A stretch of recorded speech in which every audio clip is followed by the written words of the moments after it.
Steps for losers, man. I don't get involved in that stuff, but Enjoy Rashad Milligan rolling out. That's a good question. Brandon, Yeah, you want one quick question? we can't ask Rashad questions. Hey, Rashad.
Bruh, it was on the microphone, Lester. I'm so glad you commented this. So was it the whole thing? Let me see. I don't know. I don't know. I get because I got to see where I got to pick up it. Hold on, I'm gonna click on the live and then see if I could like go back and see what where that is so wild, bro. He said there we go. He said whole stream, no sound. Oh my gosh. Wait, hold on. The entire stream had no sound. I gotta yes. Okay. I'm gonna get to that. I'm gonna get to that, Lessers. Start over from the jump. Okay, all right. We're 9 minutes in. Okay, I'm gonna start over from the jump. So yesterday, I was going to go live, correct? Because all the moves being made in the W. What happened? What happened with the moves in the W? The moves were going on in the W, and I was like, I'm gonna go live. What happened with the moves? They just kept happening. They just kept happening throughout the day. So I said, I'm gonna sit down and I'm gonna wait until it cool off for today because every single time I want to record, something new happens. It's like when I did the Bree Jones joint going to the Atlanta Dream the other day, right? And I was mentioning like Leticia Me here, and I think I was mentioning Cheyenne Parker Tyus and like the Brittany Griner one. Shortly after, it was like Cheyenne Parker Tyus is going to the Las Vegas Aces, and then shortly after the other joint about the Bree Jones situation, it was like who was I was bringing up L.A. Leticia Me here gets cut, and then Zaya Cook gets cut, and then the trade with Dallas happens, with the Dallas Wings happens, and things just kept happening. So I said I'm gonna wait till things cool off because I don't want to do something that's gonna be outdated the second I finish uploading it. Right. So that was that yesterday. Last night, I am going. I'm about to go to bed. I'm about to wash my hair, as you see, because I got an appointment tomorrow, hair appointment. We got the Super Bowl in town, right? That is what's on my mind. I get a text message from a pal with the Shams notification. I said, okay, the Hawks made a trade. So I click on it. I read it. I said, no way. I click on the page. I see the 2.5 million followers, but all the comments are saying you were hacked, you were hacked, you were hacked. I said, okay, he was hacked. He was hacked. He was hacked. This is a joke. I remember one time Woj was hacked and he like just tweeted a bunch of fake trades and transactions. And then Woj got his account back like an hour later. So then I said, it's fake because Shams didn't post a graphic. There's no ESPN graphic with the breaking news and stuff like that. Like he just posted a paragraph. No one else is reporting this. Chris Haynes isn't reporting this. Nobody else. This has to be fake. So that's what I say. I wait a couple more minutes, and of course, Shams doubles down on it, and it says, "This is not a joke. This is real." And I said, "What?"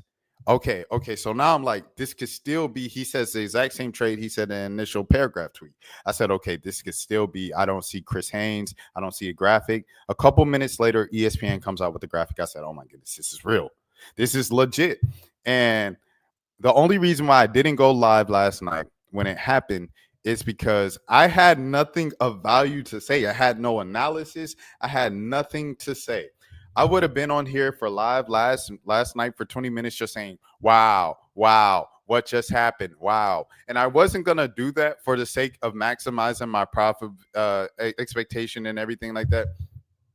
I didn't do that because it was just whack. Like that's just robbing you guys. That's just robbing. I had nothing of value to bring to the conversation.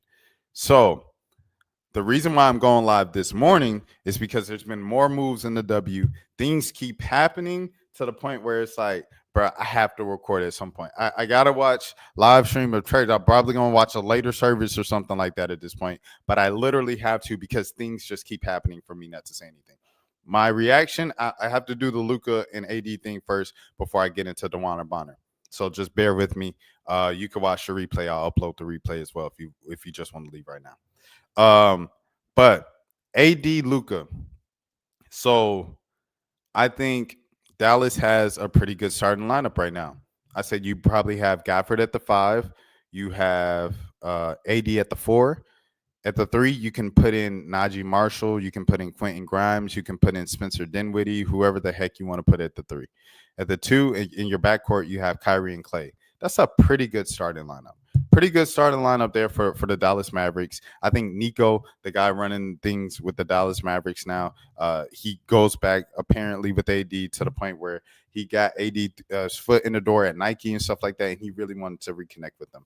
I think that combined with them being frustrated that he was big and stuff like that. Yeah. See, there it is. Rumor is Luka was looking like Zion.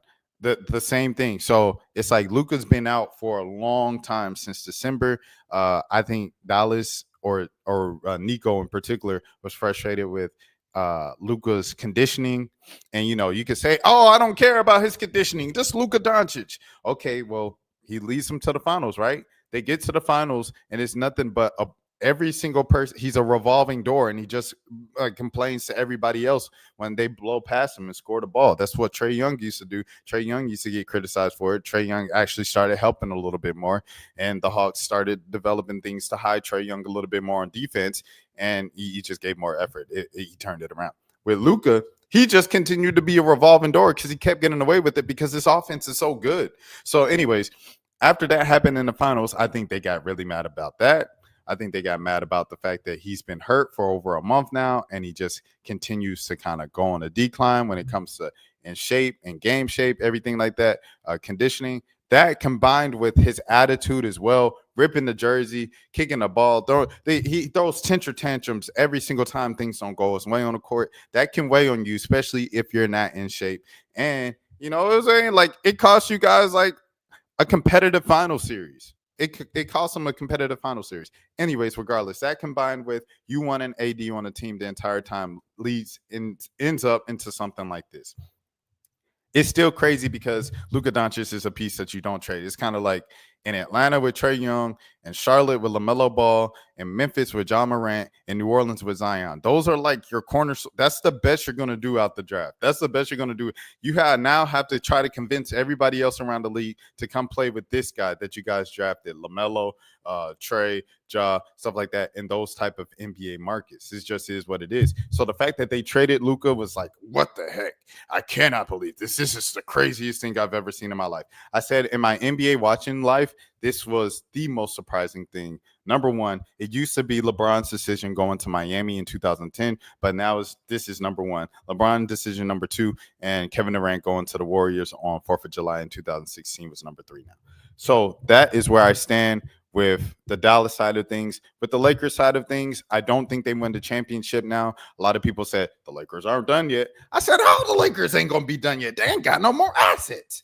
And they didn't have no assets before this. They literally, to make a move, had to get rid of one of their 2 untouchables. In my eyes, I thought it was untouchable, but that's what happened. So now I don't know how the Lakers can not be done. They can get Bogey, of course. They can, deal Reeves. They can deal Rui Hachimura.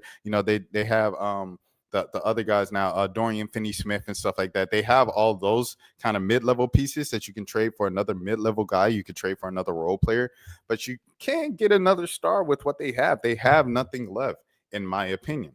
So, but for the future, I think this, continues the Lakers' legacy.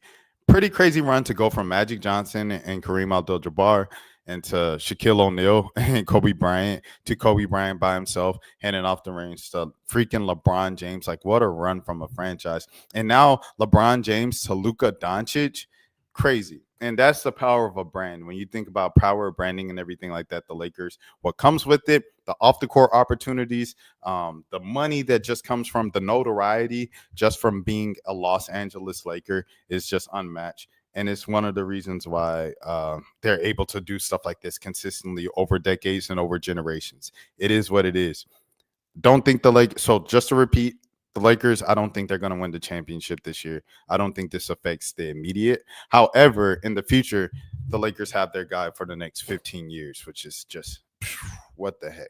So that's my thought on that. Now, moving to the W. Everybody say thank you, Lester. If you're in the chat right now, we got about 3-4 folks in here. Y'all say thank you, Lester, for getting this stream on the way. So now, where are we gonna go? Where are we gonna go? Yeah, we got to start with Indiana then. Here we go. We're going with the Indiana Fever. I really like the moves the Indiana Fever made. Obviously, I was huge on the Atlanta Dreams offseason and stuff like that. The fit was confusing. It was like, okay, you guys get a bunch of all stars. You guys get a bunch of kind of like the best players in the league, lot top talent in the front court to go with the back court that you already had through the wings. You know, you had Jordan Canada through Ryan Howard. So you had Jordan Canada, Ryan Howard, Alicia Gray in the backcourt. Amazing, right? You guys were already set in the backcourt. Now you add two of the best front court players in the league in the front court, and now you're like, oh man, these folks is cooking with some grease. Are Atlanta building a super team? But it's like they just hired a guy that's a 3-and-D guy, not a 3-and-D guy, a running gun, shoot threes, 5 spread the floor offense. Can they keep up with that? I don't know. However, with the Indiana Fever, it makes sense off bat perfectly. That's why I'm like, okay, the Indiana Fever were sleepers where it seemed like they were behind when they missed out on Satu Sabli, and they ended up being the winners of the offseason. I cannot believe it. I can't believe it. The Indiana Fever, whoever the GM up there, you cooked. The GM cooked this offseason. They turned something into nothing. And it's funny because some like Melissa Smith fans wanted to kind of make the jokes of like, you lost Melissa Smith because you and then the next day they get the Juana Bonner. Obviously, for the future's sake, okay, yeah. Okay, Melissa Smith is younger and this and that. But for like immediate winning standards, I feel like if you lose someone like a Melissa Smith, you kind of, you don't have to go all the way in, but you have someone like Kelsey Mitchell who's already in her prime. She's a bit older. She's not necessarily like, you know what I'm saying, a rookie or second year player like Caitlin. So you kind of maximize what you have with what you have and you go for the win. And that's what the Indiana Fever are doing right now. They're going for the win. They're going for the championship. And I have to salute it, man. Game recognized game. But, now you have Stephanie White as well as a coach. So you have to run down the starting lineup for the Indiana Fever this season. Caitlin Clark at the 1, Kelsey Mitchell at the 2, Sophie Cunningham at the 3, Natasha Howard. You could have Dewana Bonner at the 4, and Aaliyah Boston at the 5 with Natasha Howard coming off the bench. I don't know, and this is not glazing. This is not. I don't know a better 6-player rotation than that in the league. I'm not even gonna lie to you, and that's with Bree Jones coming off the bench for the Dream. I don't see any other 6-player rotation being better than that. That is sensational, and the Dream got Shatori as well, so that's the thing. So, but geez Louise, man, this is something else. I didn't see this coming. And so you got Phoenix over there. Phoenix has their team set up and stuff like that with. Hold on, let me think of starting a lineup for Phoenix. Who's the point guard at Phoenix now?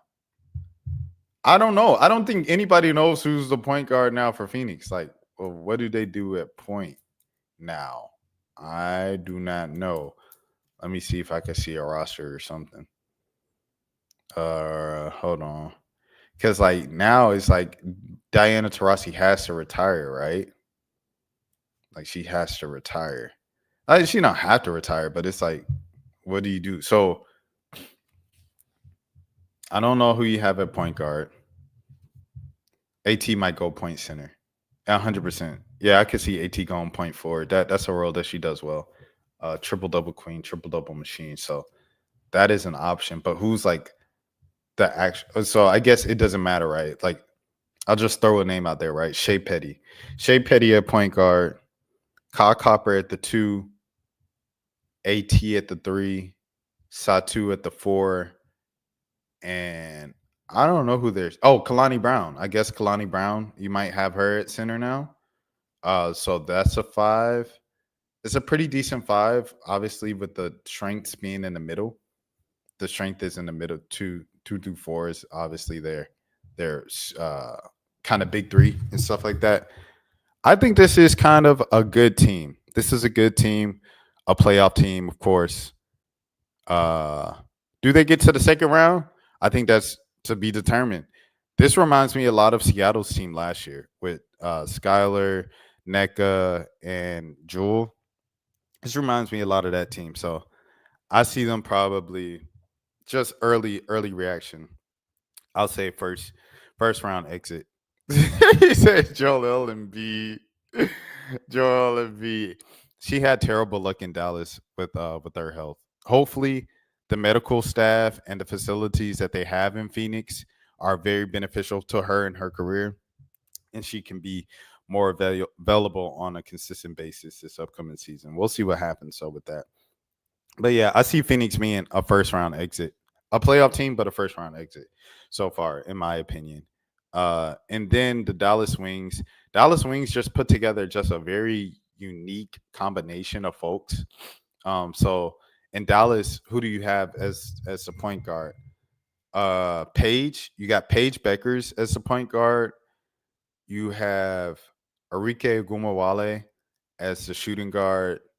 You have Dejanay Carrington as the starting small forward. At power forward, you have who do they have as power? Nalissa Smith. And then at the 5, Tierra McCowan. So that's the 5. Very unique team there. Very unique team. I'm trying to see who else we have. Dallas Wings have oh Jesus.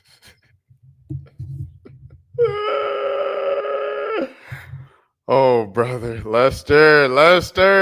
Don't get me in trouble, man. Oh my goodness. Yeah, that'll be interesting. That'll be interesting to see how that works and stuff like that. Let me see if I can see. I think Ty Harris is obviously coming off the bench now. So it's Ty Harris coming off the bench. I'm trying to even figure out who else they have because there's so many folks that got moved yesterday that I'm just like, what is going on, bro? What is going on? So yeah, here's 4 of your starting 5 with Tierra McCowan. Yeah, that'll be something. Okay. Ty. Who's Lou? Like Katie Lou? No, not Katie Lou, right? Lou is not Katie Lou, right? It can't be. Hold on, let me see this. Let me make sure.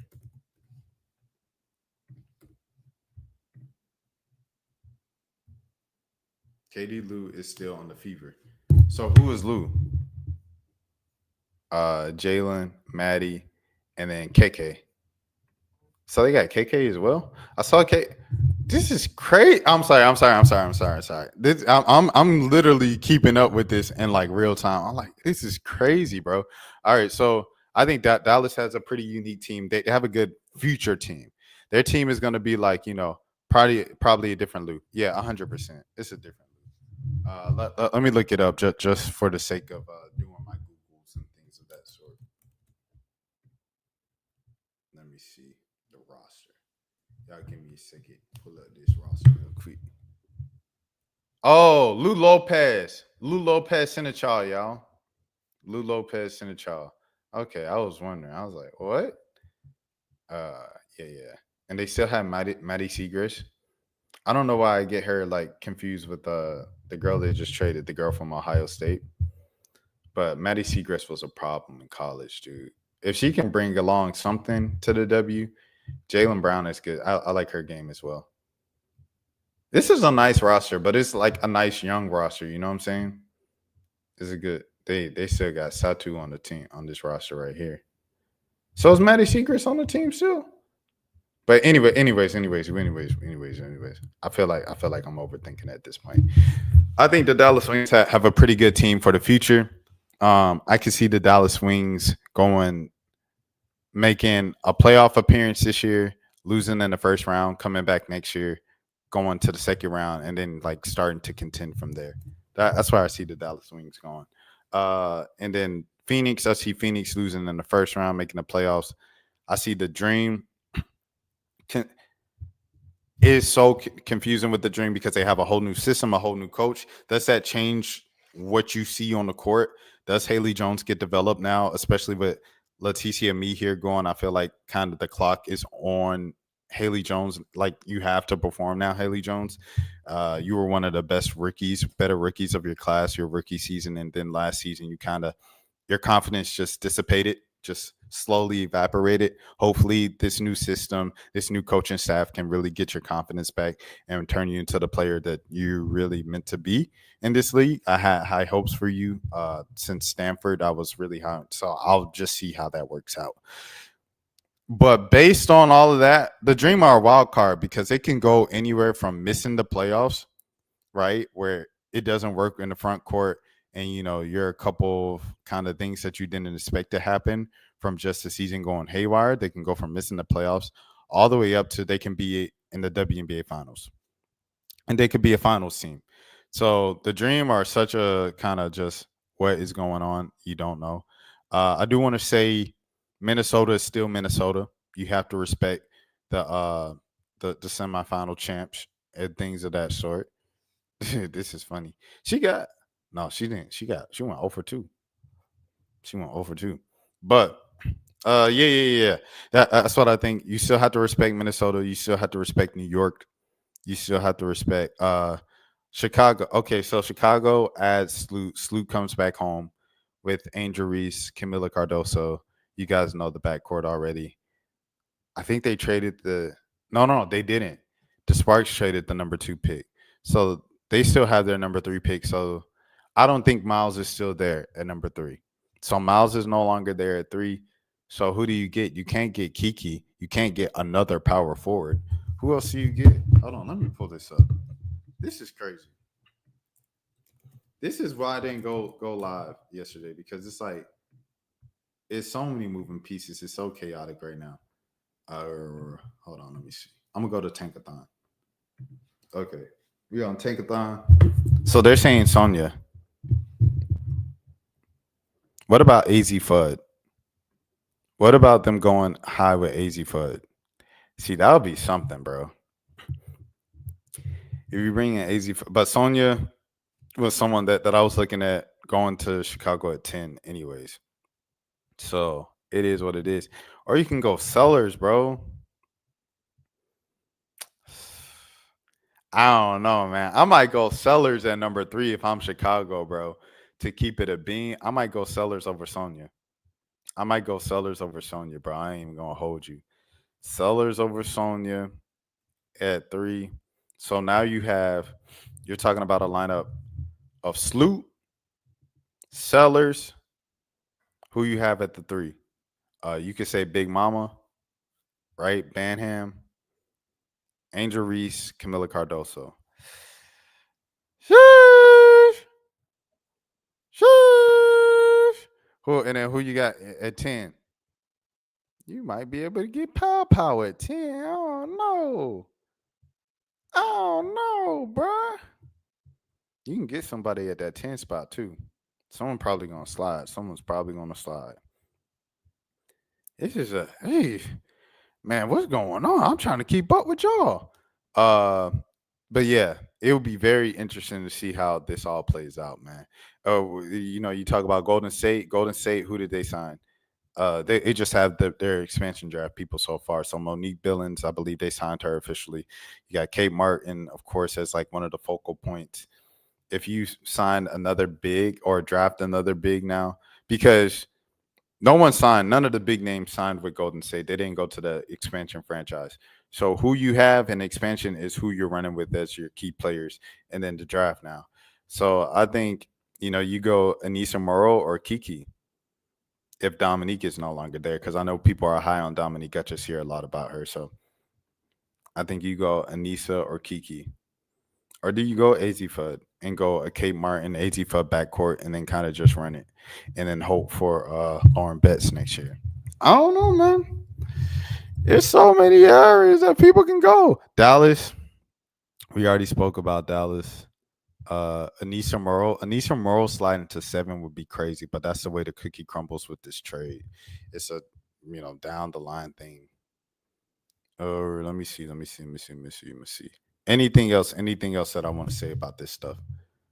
I already spoke about the Dallas Swings. I already spoke about the Indiana Fever. I think we're done. I think we are done here for today. or at least for the morning. It'll probably be some more moves happening and stuff like that.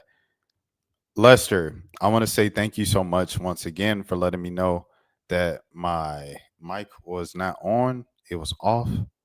I appreciate that so much, brother. I owe you one. And until next time, one of those girls was hoping to be drafted by the Fever at 8. Yeah, that thing gone. It's all right. They'll be all right. They will be okay. Trust. Big trust they'll be okay. They got Maddie Westbell going to hold on. Let me pull up this tankathon for y'all before we get out of here. But Lester, I want to say thank you so much for telling me that my mic was off, saving the stream. Lifesaver. They got Sanaya Rivers. Dang. Rory Harmon. What about hold on now? Where Hermione Turner? They got Hermione Turner. Nah, bruh. Hermione Turner is getting drafted, bro. If I'm the dream, I'm taking Hermione Turner. They got him taking a 4. Westbell. I got him going Hermione Turner, bro. Maddie Scott is crazy too. Haley Van Lith also isn't up here. Haley Van Lith needs to get drafted as well. You got Sedona. They got Sedona Prince going late in the second round, which is crazy. Hey, shout out to Georgia A. Moore, bro. I don't know about her being first round. See these international players, I'm not so sure about them from the jump. I don't know. But these Americans, Georgia A. Moore, I don't know about Georgia A. Moore in the first round over Haley Van Lith, over Hermione Turner, over now Sanaya Rivers. You can probably make a case respectfully. Rory Harman, you could probably make a case respectfully. Shout out to Layla. So Layla's in this draft too. You got some players in this draft, but they projected to go in the second round. I don't know if how many times I've seen that. You got Hollywood going in the second round, stuff like that. I think the thing that's going to save Raven is A, her defense, B, her size. As a point, she's a big point guard. So I think that will save her chances and stuff like that. If she was a smaller point guard, I was like, okay, it might be cooked for Raven. But she's not. She's a bigger point guard. She plays defense. She understands the game. So she's a nice floor general with some size on her. I think that's a good thing in terms of her W potential and her career potential and stuff like that. But yeah, that's all I have for today. For this morning, I'll be back if there's anything crazy that breaks by tonight and stuff like that. And until next time, as always, my name is Rashad Milligan. This is the Road to 5K subs. If you are new to the channel, everybody say thank you, Lester. That's for losers, man. I don't get involved in that stuff, but Angel Rashad Milligan rolling out. That's a good question. We can't ask Rashad questions. Hey, Rashad.